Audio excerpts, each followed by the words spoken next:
क्या आपने कभी सुना है कि ब्रह्मांड के स्वामी महादेव ने किसी साधारण मनुष्य को माँ कहकर संबोधित किया हो? एक ऐसी महिला भक्त जिसने अपनी सुंदरता को राक्षसी रूप में बदलने की प्रार्थना की ताकि वह केवल अपने आराध्य की भक्ति कर सके। आखिर क्यों पुनीतावती को अपने हाथों के बल चलकर कैलाश की दुर्गम चढ़ाई करनी पड़ी? वीडियो के अंत तक बने रहना, क्योंकि शिव और उनकी इस माँ का मिलन आपकी आंखों में आंसू ला देगा। इस अलौकिक गाथा की शुरुआत होती है करैक्कल नगर के एक धनी व्यापारी के घर, जहां पुनीतावती का जन्म हुआ। अपार धन, वैभव और सुंदरता के बीच पली बढ़ी पुनीतावती का मन संसार में नहीं बल्कि हर पल महादेव के स्मरण में रमा रहता था। उनके जीवन की एक घटना ने उनकी दिव्यता को पूरी दुनिया के सामने ला खड़ा किया। एक बार पुनीतावती ने एक भूखे साधु को अपने हिस्से का एक आम भेंट कर दिया। बाद में जब उनके पति ने वही आम मांगा तो पुनीतावती संकट में पड़ गईं। उन्होंने सच्चे मन से महादेव को पुकारा और चमत्कार देखिए, शिव की कृपा से उनके हाथों में साक्षात एक दिव्य आम प्रकट हो गया।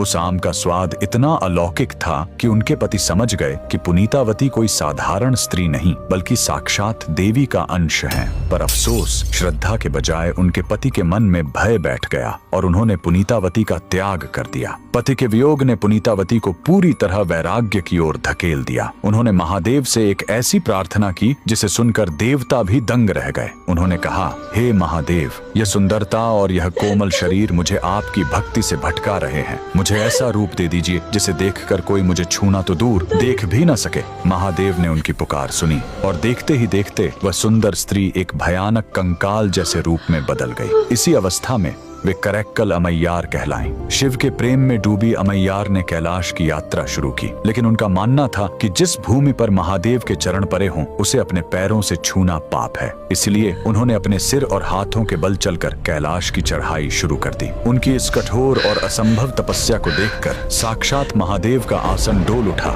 जब वे कैलाश पहुंची तो स्वयं भगवान शिव ने मुस्कुराते हुए उन्हें अम्मा कहकर पुकारा। ब्रह्मांड के पिता को अम्मा कहते सुन पुनीतावती भाव विभोर हो उठी और उन्होंने महादेव को अप्पा यानी पिता कहकर संबोधित किया। महादेव उनकी भक्ति से इतने प्रसन्न हुए कि उन्होंने उनके लिए नटराज रूप में तांडव नृत्य किया। अमैयार ने न केवल उस नृत्य के दर्शन किए बल्कि उनके मुख से निकले भक्ति गीत मुत्था तिरुपाधिकम आज भी शिव भक्तों की आत्मा को तृप्त करते हैं। तो बोलिए, उस परम भक्त और उनके आराध्य के सम्मान में हर हर महादेव।